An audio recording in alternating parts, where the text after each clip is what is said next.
Salutare tuturor! Astăzi am o veste foarte bună. Problema motorului este rezolvată. A fost schimbat axul acesta, a fost schimbat rulmentul și simeringul de aici, care erau complet distruse. A fost schimbat rulmentul și simeringul de aici, care nu au avut nicio problemă, dar pentru a nu avea scurgere de ulei prin zona aceasta, am vrut să fie schimbate și aceste două componente. Și a fost schimbată și roata aceasta dințată. 2 sau 3 dinți de pe ea erau ușor zgâriați, iar pentru a nu avea probleme pe viitor, am preferat să fie schimbată și aceasta. Întreaga operațiune a fost făcută de către ASP Group România. O să las un link în descriere către website-ul lor. Am preferat să trimit partea aceasta a motorului la ei, pentru că atunci când sunt schimbate aceste componente, trebuie instalată o șaibă de o anumită grosime aici și o altă șaibă de o anumită grosime între roata aceasta dințată și rulment.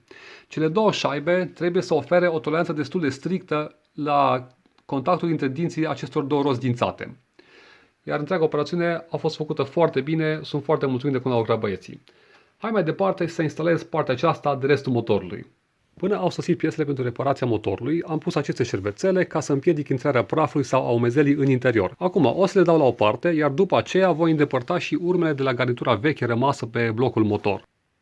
Pentru a îndepărta garnitura veche de pe blocul motor, nu folosiți șurubelniță sau ceva cord metalic. Blocul motor este de aluminiu și îl poate zgâria. Eu voi folosi simplu o bucată de plastic, în cazul meu un liniar.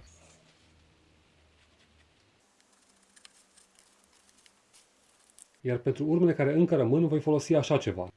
Lavete abrazive cumpărate de la Dedeman.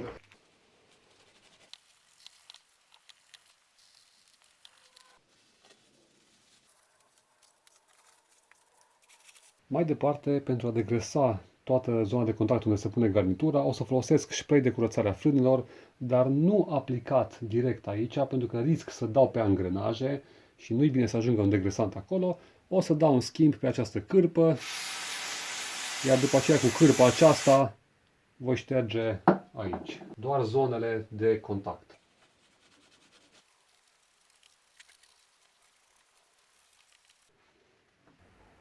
Ca și etanșant voi folosi Renzosil.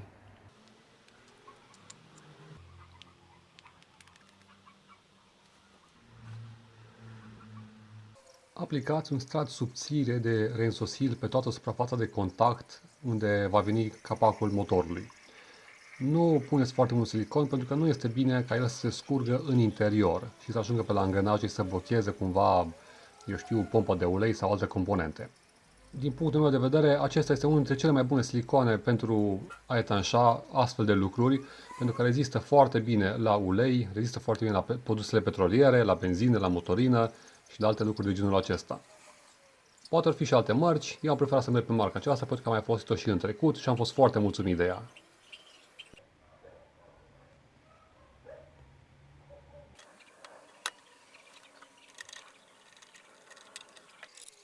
Întotdeauna înfiletați șuruburile acestea cu mâna la început. Abia apoi trebuie strânse ușor cu cheia, dar nu trebuie strânse complet până la capăt.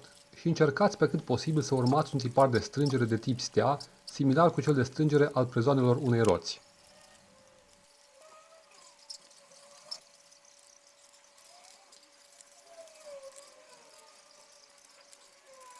Acum, folosind cheia dinamometrică, voi strânge șuruburile de 6 mm la 11 Nm și șuruburile de 8 mm la 27 Nm.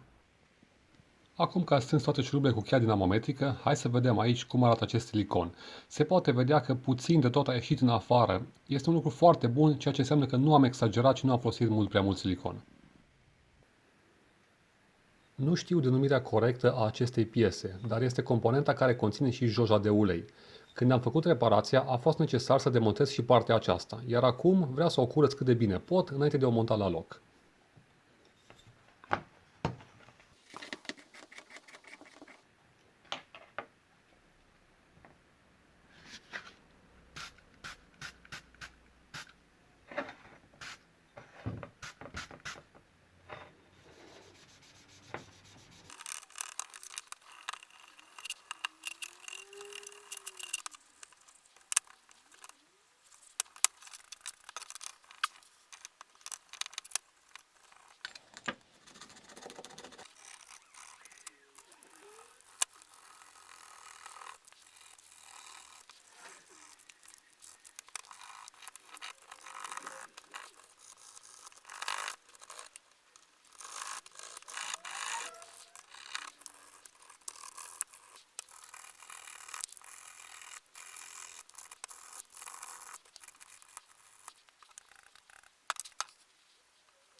asta a fost tot. Acum motorul este complet asamblat, mai am doar să pun înapoi pe ATV. Va trebui să mai aștept după câteva piese, printre care un suport de motor. Aici când l-am demontat din greșeală, l-am pișcat eu, l-am distrus puțin și este pe drum, l-am comandat, deja trebuie să mai aștept până vine, că vine tocmai din state și acesta.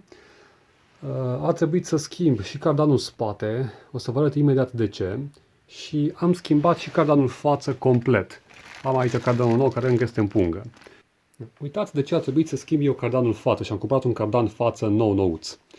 Cardanul vechi a fost rupt în zona aceasta, a fost sudat și polizat ca să nu se vadă lucrul acesta. Iar a doua problemă, uitați cum arată crucile cardanice. Cine a încercat să lucreze aici a făcut o treabă de mântuială, a tăiat crucile cardanice vechi, s-a chinuit cu flexul să dea crucile jos și a forțat niște cruci care nu corespund și a sudat ca să rămână în locul acesta. Treabă făcută de mântuială. Iar cardanul spate, stați așa, că nici ăsta n-a scăpat de probleme. Uitați aici, crucile cardanice din nou sudate, dar aici problema e și mai mare. A fost tăiat ca să scoată crucile vechi, pentru că probabil n-a avut o presă sau n-a știut cum să scot crucile la cardanul acesta. Iar aici mai am încă o tăietură în partea asta altă. Încă o tăietură, iarăși suduri, încă o tăietură, iarăși suduri la crucea cardanică.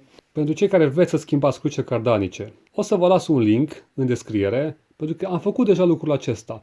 Nu vă mai chinuiți, nu vă duceți la mecanicul pește în mijlocul satului, sau unde dracu ați fost, ați făcut chestia asta, ați făcut tâmpenia asta. Cu niște unelte simple puteți să schimbați chiar voi acasă. Asta a fost tot pentru astăzi. Sunt foarte nerăbdător să pun motorul înapoi pe ATV și să-l aud cum merge. Vă mulțumesc foarte mult că mă urmăriți, nu uitați să vă abonați și ne vedem data viitoare. Pe voi cine vă ajută când lucrați la ATV? Eu am ocazional un mic ajutor, e cam tăcut, nu vorbește mult, dar e foarte loial și îl cheamă Zu.